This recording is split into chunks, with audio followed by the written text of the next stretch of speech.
Okay, I think we can go ahead and get started. Can you all hear me? Okay, Yep. thank you. So welcome to the 12.4 office hours. For those of you who don't know, my name is Liz Burnett. I am the product owner of Generate.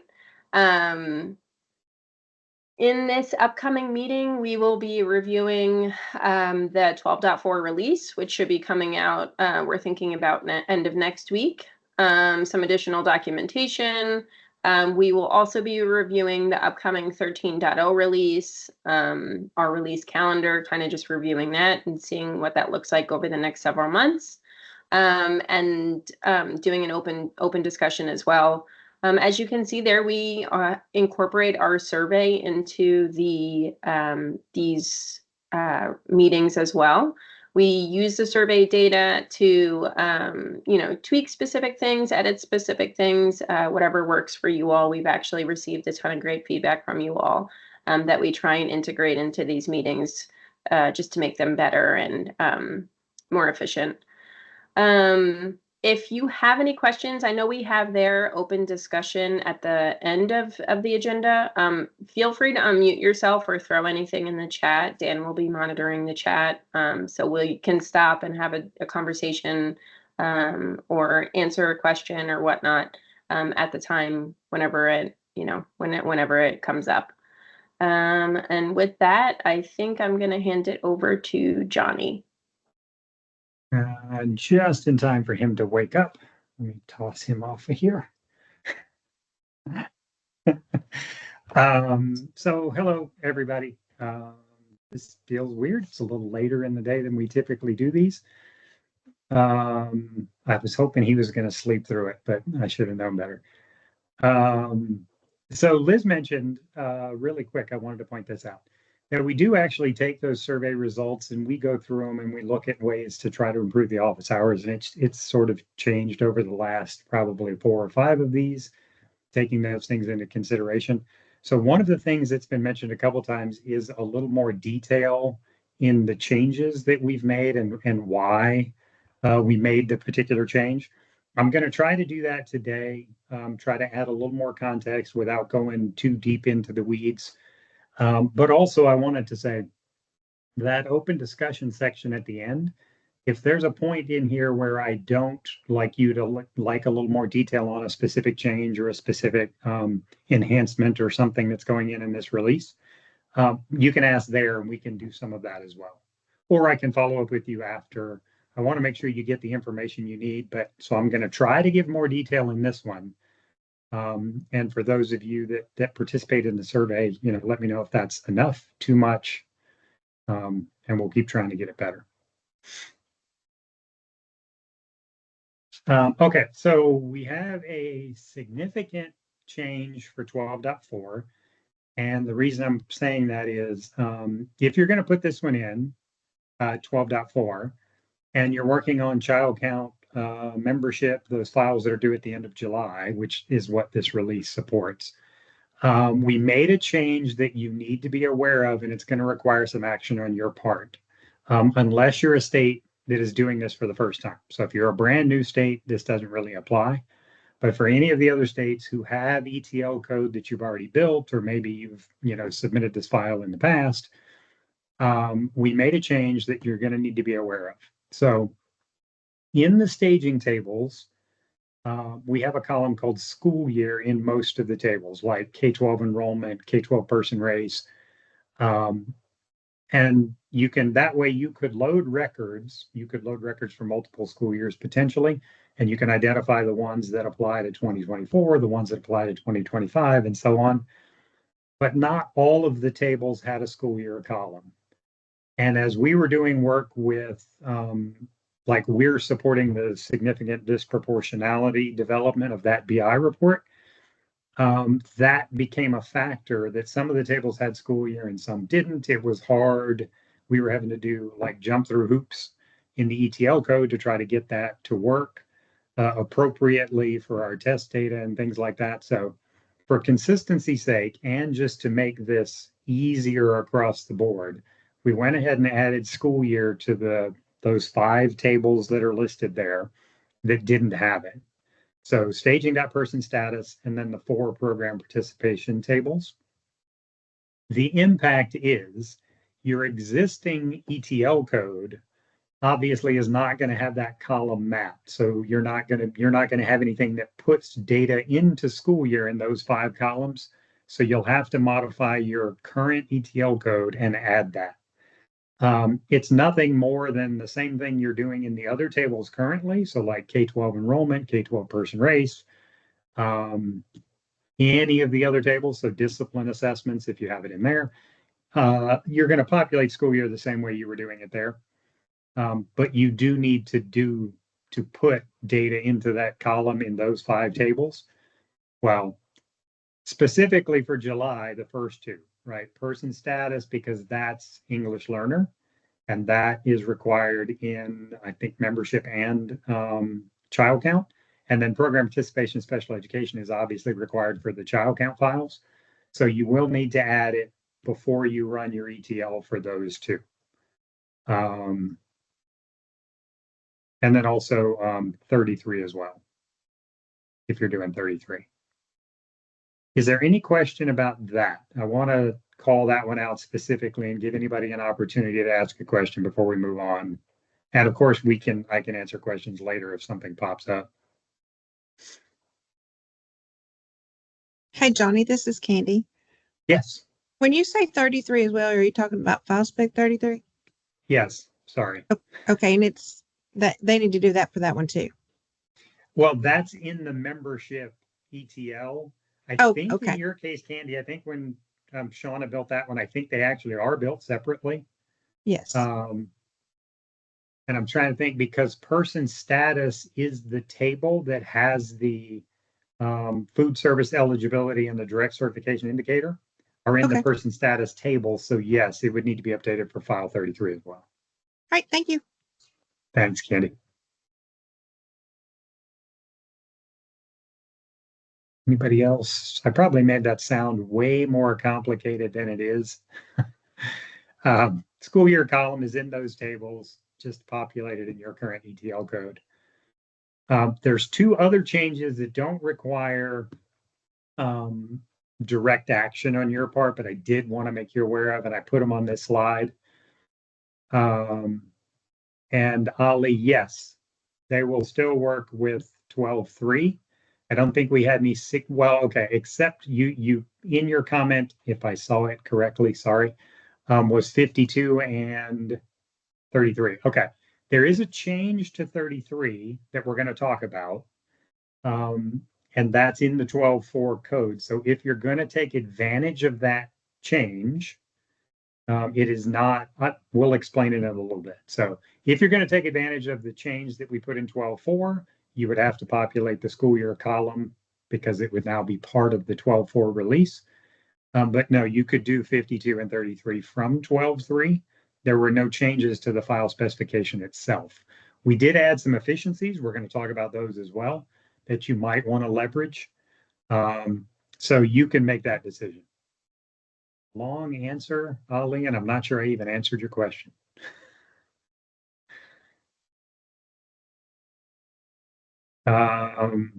So the 2 other changes, really quick. Again, these do not require direct action on your part, but I wanted to make you aware of them, and I wanted to make you aware early. We're going to talk about these a little bit later as well.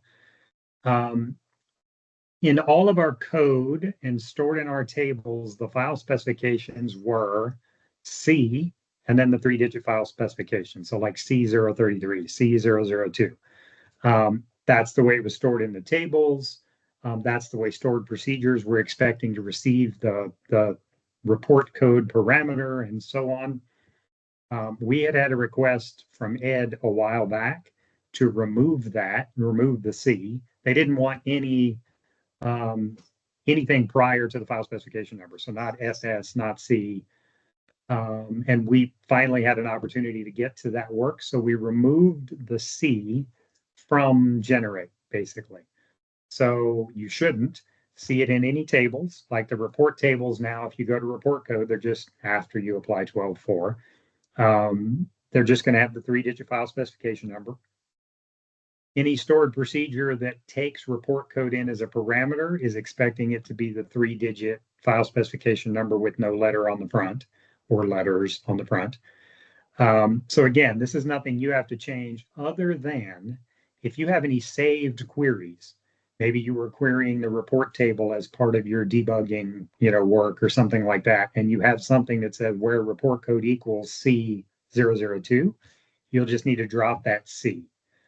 So if you think about that as you're like working with some of the code that you've saved, but as far as internally in Generate, it's all going to work. You just won't see the C anymore.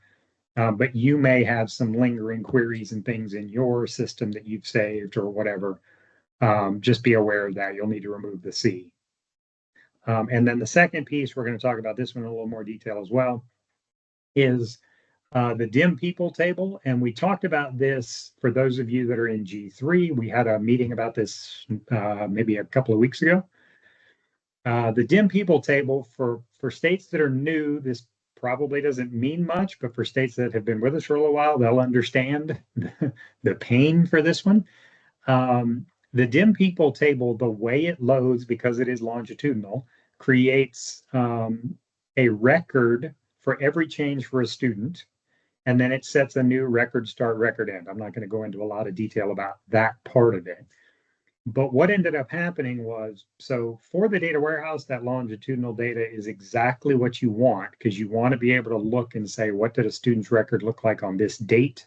And it will give you exactly what that record was. So longitudinally for the data warehouse, that table operates exactly as it's supposed to.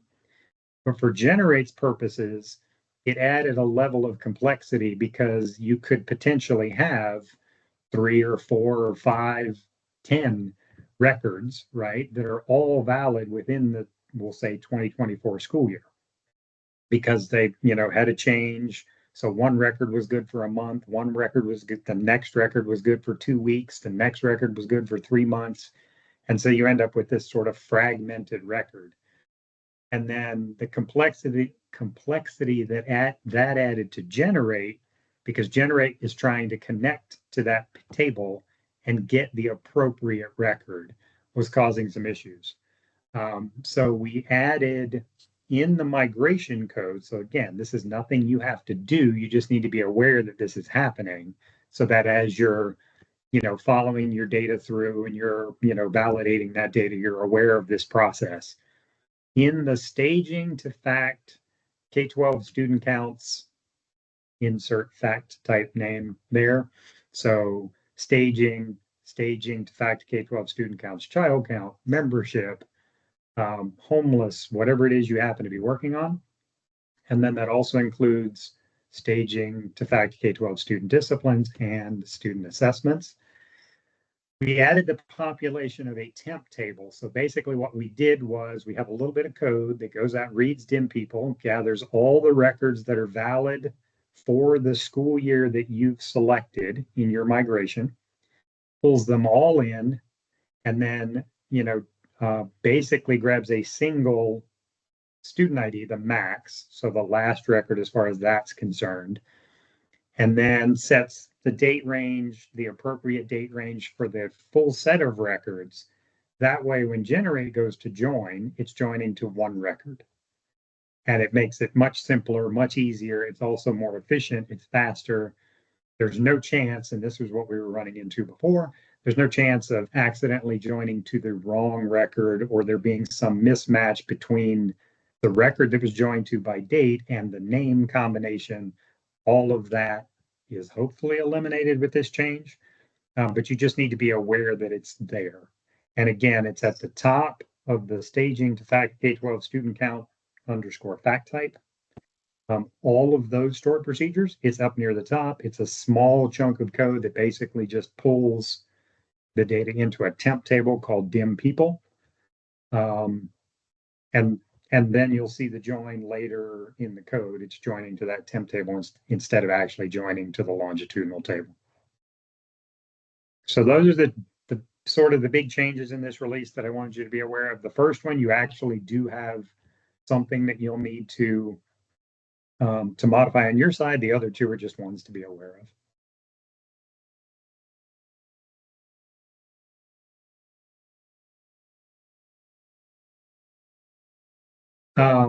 So IDEA reports for this cycle, again, I mentioned we didn't make any changes to 002. There were no changes to make to that.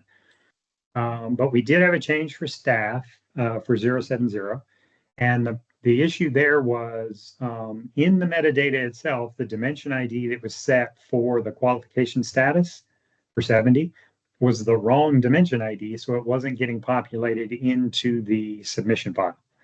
And I do want to point out, this issue was identified by the community and fixed by the community. So Greg in Kansas, thank you. He actually found this issue when he was working on it. He put the fix into he put an issue ticket in the generate OSC and actually put the solution in there because he, tracked it through and found the appropriate dimension ID. So that change now got incorporated into the generate release, and it fixes the staff file for the submission file. That's the only change we had for IDEA reports.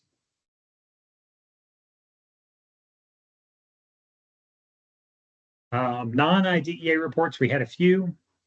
I'm going to go through the last three really quick because they're fairly minor, but the first one, the membership one, that actually is the July set of files, so I want to focus on that one.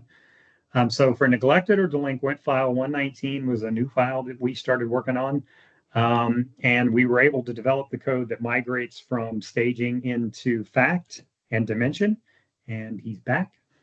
And then we were also able to develop the code that migrates into the report table. So that code is now available. We still have a little bit of work to do on the UI, the part that's going to actually produce the submission file itself. We're not ready. We've got some testing and stuff to do on that. But for 12.4, you'll be able to migrate data through to reports as far as like if that's a file you wanted to try to work on. And then directory file 207 is a similar thing. We identified a column that was missing in staging organization federal funding that's going to be required to support that file.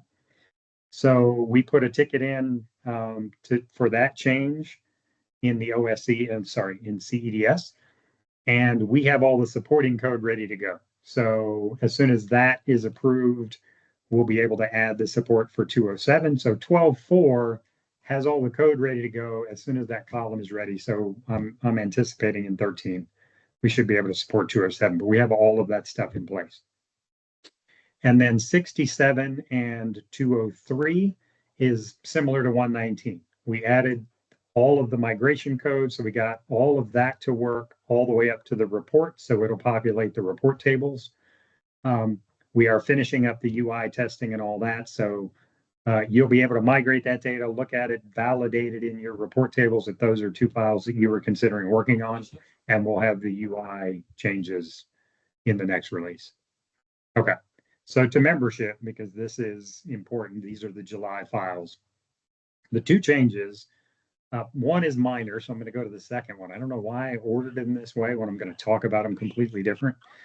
But the second bullet was an issue in the UI. If you selected the membership fact type and you selected both files, 33 and 52.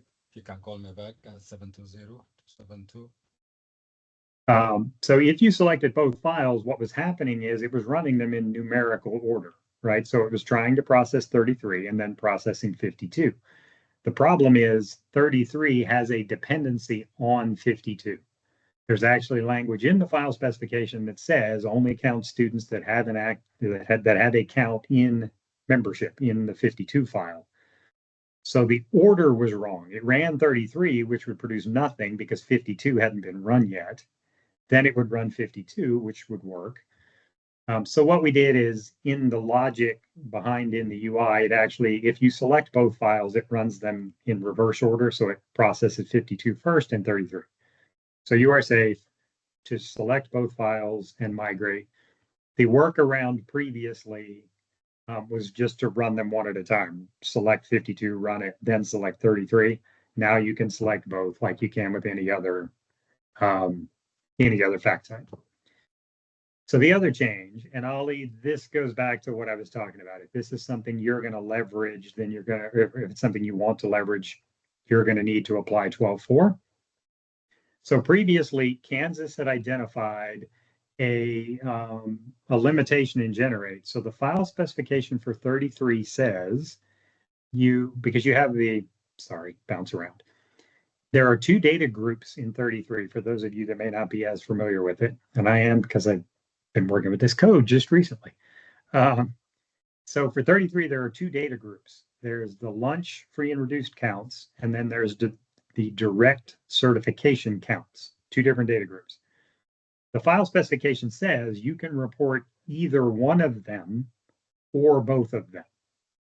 The Ed would prefer you do both, but you can report just one of those, right? And that's in the file specification.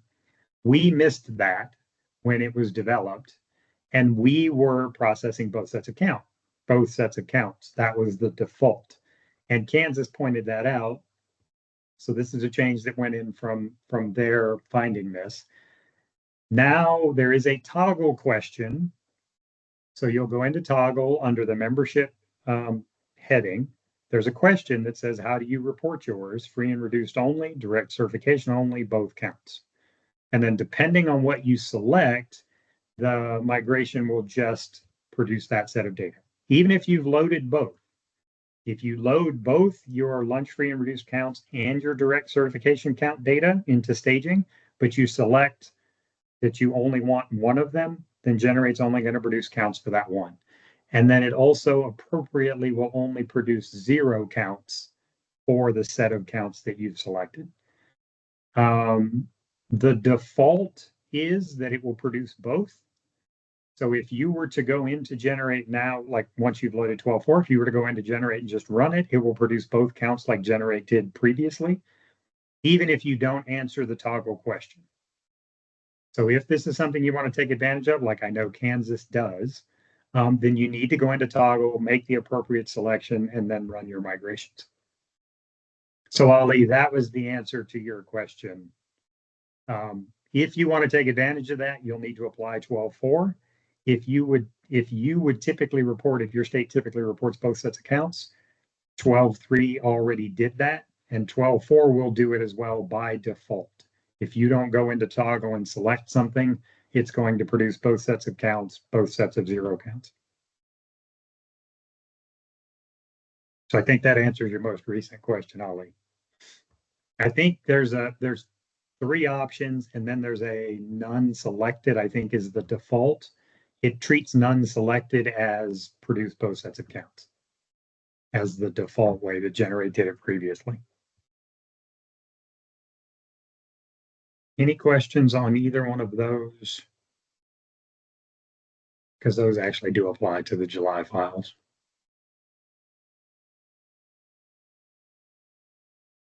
Okay.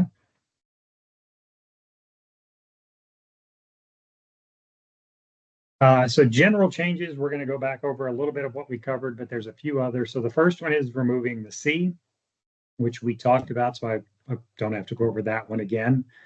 So the generate infrastructure, the second one, there's a metadata table. I can't rush through that one. In generate called app generate report, create staging tables XREF. And basically what that was is it was a metadata table that we used internally that aligned a EDFACS report number with the staging tables that were used by that report. So for instance, like if we were doing membership, it would have a connection to staging.K12 enrollment, staging.K12, or sorry, staging.person status, and staging.K12 person race was the way that was used previously. With the work that's being done in Mississippi and other states, we now have like updated ETL documentation, and we're leveraging that to bring in the staging column that's actually associated with the report as well. So you'll have report number, staging table, and then within that table, which columns. So this is powerful data because it was only available in the ETL documentation template. We're bringing that into generate. We're going to be able to leverage that internally. And then you will be as well. And we're looking at creating some views and some things that are going to use it. But this is the first step in doing that. So that table is being renamed to basically drop tables from the name. So it's just going to be generate report underscore generate staging xref. And it's going to have the alignment between report ID, table, and the columns that go with the tables. So that change will be in there. Anything that was using the old one, we've updated because we had a couple of internal processes, I think like the create snapshot, if you've used that, was leveraging that metadata table. But this is the first step in us being able to add all of that information into Generate. The third infrastructure bullet was basically just there were a few things left over that we're trying to make everything, like every part of a process that is aligned to a fact type, use the fact type name, right? That way it makes it fairly easy, we're hoping, as you work through a file and then you move on to another one and another one, you start progressing and Generate, that it makes it pretty easy to know what you need to work with because everything has that fact type name, right? The view has the fact type name, the stored procedure has the fact type name, anything that's going to be part of that process. There were a few things that still had an abbreviation or something like that. So we cleaned those up. There were one or two things that did not align with the CEDS element name. So we cleaned those up as well. So it was basically just additional alignment that we missed when we did that work, I think 2 releases ago. And then the migration one is what we talked about for dim people. Creating that temporary table to basically get down to a single record so it makes it much more efficient for Generate and joining. And we can talk about that one in more detail if you wanted as well. For the UI, our lead web developer actually went in and refactored the middle tier code, so the web code that actually is going to be much more efficient in how, when it's creating the submission files and it has to go get dimension data, that process is much more efficient, but he was able to work on that in this release. And then the ETL documentation templates, any changes that would require a change in a template, we're going to make those updates as well. I think that's it for the general changes. For documentation this time, we're going to have some new fact type pages. I didn't list out which ones because we have 2 or 3, maybe more, that are in the final stages of being validated. And unfortunately, we threw a wrench in that process when we removed the C because there was a lot of code snippets and things on those pages. Those have to be updated to make sure they're appropriate. So if you leverage those code snippets, they're accurate.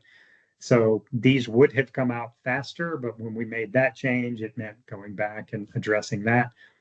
So there will be some new fact type pages. I didn't list which ones because I'm not sure which ones are going to get done first, but there will be some new fact type pages out there, and then we're going to keep introducing more. The second one, we have documentation on how to validate your data as it comes into staging, using the staging validation code, using the debug views, that sort of thing. We have documentation on how to do the second part, same thing, right? Using those views that have been created. We had never really formally documented the process for debugging the report migration because it's more complex. And for those of you that have done it, it's laborious. It's sort of, it's a little bit of a difficult process. There is a way to do it, which is nice, but it's a little complex. Because there's that process, that function called getCountSQL, for those of you that are aware, that creates dynamic SQL, which is then executed to do the report migration. So because of that process, it's a little more difficult to debug. We documented that process so that anyone, if you've done it before but don't remember, if you've never done it, that process is now documented, so you can debug your report migration as you're doing your matching and validation of your totals. And then the third one, I wanted to point out, so special thanks to Jason from Double Line. He actually wrote a program and pointed it basically at the generate stored procedures, and it went through and documented the stored procedure. So it like looked at the stored procedure and actually stepped through it and said, well, here's what this block is doing. Here's what this block is doing in normal English verbiage. So you can, if that's something you're interested in seeing, that's now out there as well. I think, and I apologize, I don't have it up at the moment. I think when you go to the generate documentation page on the left-hand side on the navigation, I think it says interacting with the generate code, or there's a new top level migration option there. Migration through the documentation. Bad choice of words. But there's a new option there. If you select that, you'll see this, but special thanks to him for doing that. And that's now available out there. And then of course, we'll have the release notes for 12.4 as soon as we release in a week or so.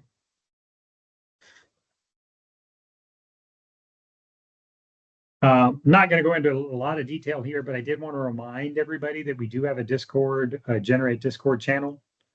And you can reach out to us to get added to that.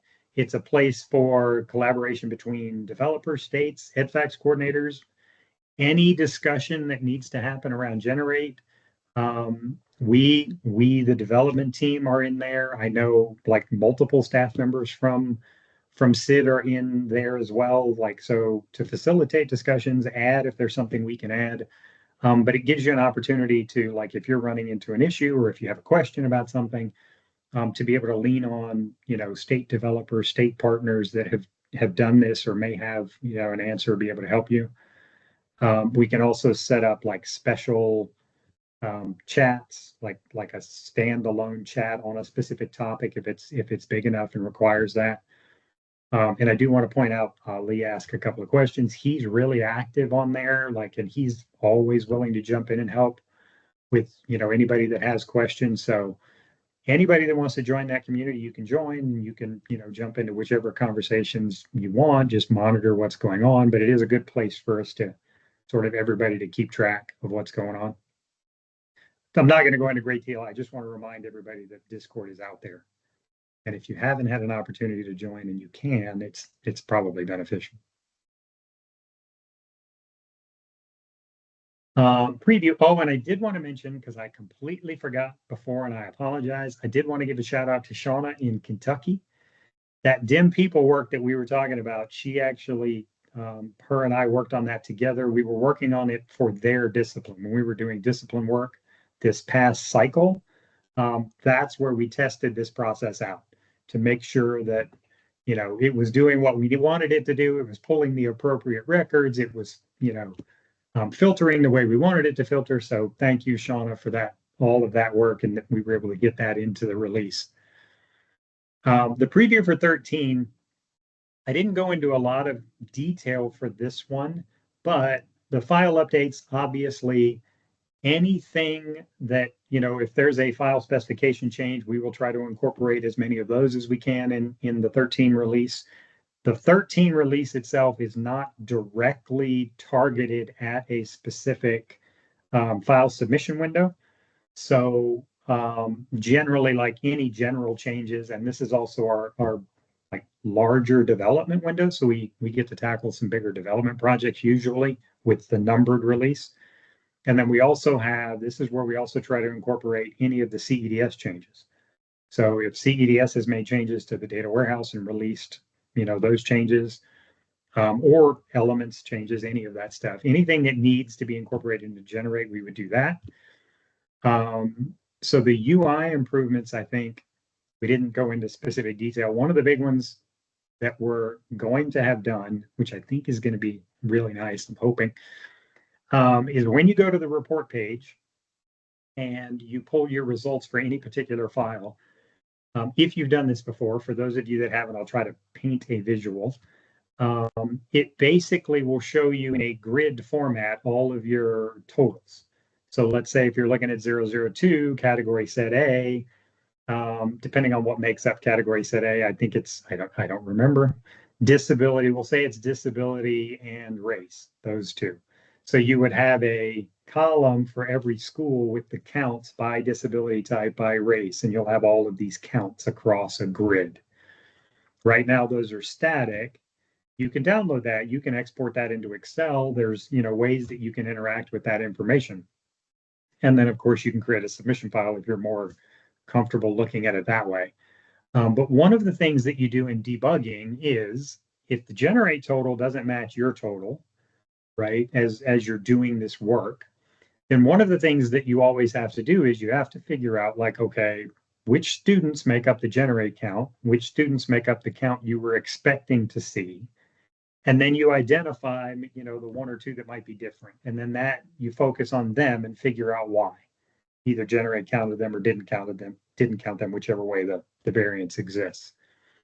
So that's work that you always have to do whenever we're doing matching. What we're hoping, or what we will be doing, and we're hoping it's beneficial to you, is when you get that presentation in the UI, those numbers that are going to, in that grid format, are now going to be links. When you click on it, it will show you the students that make up that count. So from the UI, without having to go to the back end and query or do any of that stuff, and we have some tools back there that do it if you're a developer and you're more comfortable. But from the UI, you'll actually be able to click on any number, any count in any of those rows and see the students that make up that count. So it'll make it a lot faster as far as it, validating that, yes, this has all the students I was expecting it to have, as you're doing your validation work. So we will have that in 13. So that's one of the big UI changes that's going to come in 13. And then for the last two tool enhancements and validation rules, we're constantly trying to expand on those. So if we come up with a new tool that we think would be useful, or as we interact, and this typically comes from our interaction, us, the ETL implementers, as we're interacting with states and we realize, like, hey, it would be cool if there was a view that did this, or if there was a quick little stored procedure you could run that did this. That's where a lot of the tool development comes from. If we come up with something like that, we'll develop that and release it in 13. We enhance the tools as we realize, like, hey, the one we already have is really cool, but it'd be nice if it also did this additional thing. So we do some of that work as well. And then validation rules, we're adding new rules to the validation routine. So for those of you that are not aware, I try to push this one all the time. We have a set of rules that we run when you migrate your data into staging. So your data migrates into the staging environment. We automatically run the validation rules, and the rules are set up by fact type. So if you've migrated your child count data, it would run the child count rules. And then it's basically meant to try to give you sort of a quick view of anything that you need to be aware of. So there's a couple of things. One, potentially, if there's an issue that we know is going to cause a problem downstream. So for instance, let's say, the race table didn't populate. We'll just go with a big one. The race table didn't populate for some reason. Well, when you migrate your data, right, you may get final results, but the race totals are going to be empty everywhere. That's something to be aware of immediately, not migrate your data all the way through to find out there was a problem. There's also more nuanced validations in there that do things like, if you've selected a student as being special education, so their IDEA indicator is set to 1 or yes, then they also have to have a disability code. So it will tell you have students marked as special education, but you don't have a disability code. So it'll identify things like that. That's what these rules are meant to do. Identify things just to let you know about your data as it's coming into staging. And we're trying to add more of those, anything that would be helpful. So these are opportunities also for the community. This is something, if you're on Discord, if you're not, maybe send us an email, or if you're working with one of the implementation team, let us know.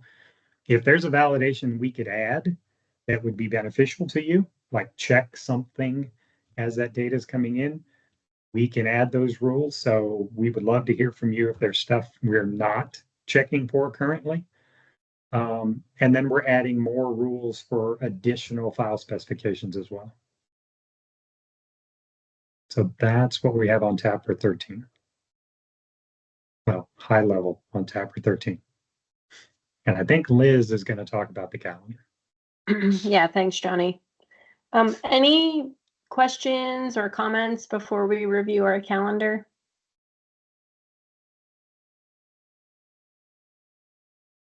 Okay. So as you can see here, Sonali asked, what is the suggested .NET version for this? We recently, I think it was maybe with 12, we went from .NET 6 to 8. As long as you're on 8, you're fine. If you have a newer version, that's fine. But as long as you're on 8, which if you're running any version after 12, you would already be on 8. So Thanks, Sonali. Sonali. Okay. As most of you have seen this previously, we will be releasing this May for the July files. August is our next release, where this is one of those windows that we have like the most development time. And there's not really any conflicting or files that we are specifically trying to work towards. So we really, like Johnny said, and kind of gave a quick update on, we really focus on system enhancements here. So we will be doing different UI updates, potentially including new utilities, and adding to the tool as we move forward. We have the October and November releases established there as well. So October will be focusing in on assessment. And then November is where we focus on personnel exiting and discipline. Obviously, just calling out if those file specification date changes, then obviously our plan would be to focus in on those files that were edited, the timeline was edited. Any questions or comments there?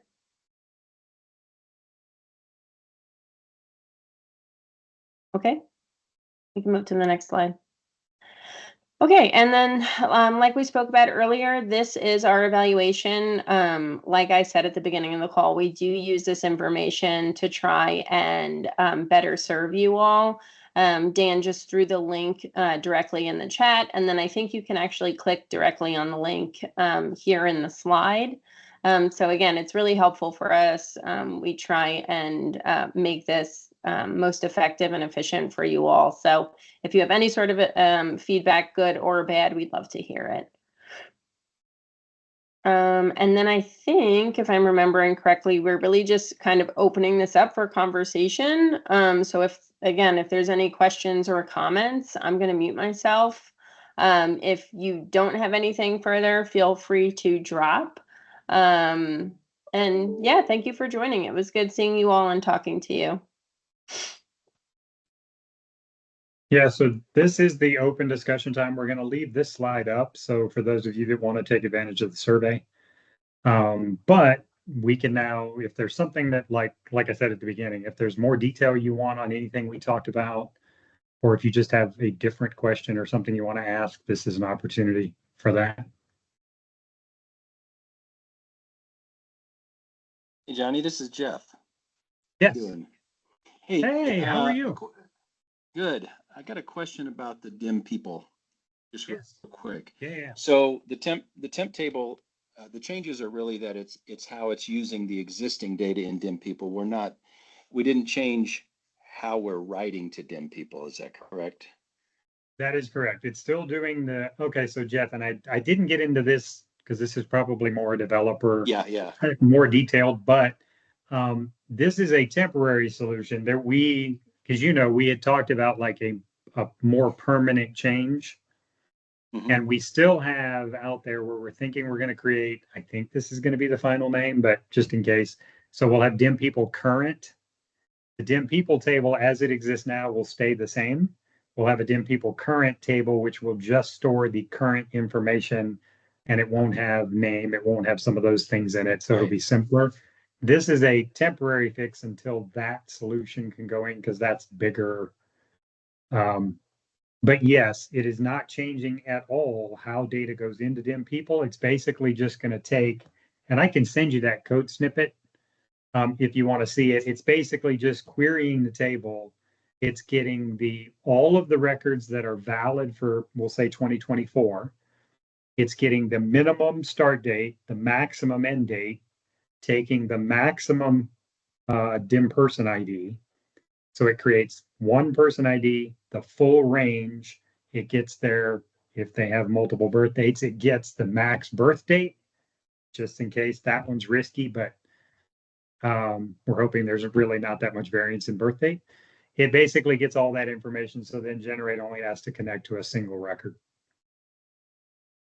Okay, well, I'm glad that you tested that with discipline, because discipline seems to be the one that was the biggest issue with that. Yeah. And that's why we did, because when we were working in Kentucky, Shauna and I were working on matching and doing some of that work. It seems to crop up more there, trying to connect to the appropriate record, especially when name is involved. But you've dealt with that stuff. Yeah. This eliminates name, so that's the big thing, right? So now we're basically just looking for one. The benefit of this is it's going to be more efficient, and it leads us into the change we're going to have for dim people current, which is the one I really want to go in, because that one, once we do that, you'll have a single dim person ID that will exist in every fact table for every report. So you'll be able to say, I want to see what this student has done, and just give me that one K-12 student ID or dim person ID. And you'll be able to see across their history, obviously, once it's been in place for a little bit, because there'll be a single ID for that student in the current table. Yeah, cool. Yeah, thanks for It'd be the really clarification. nice. Yeah, thank you for asking. Yeah, this is just a step toward the more permanent solution.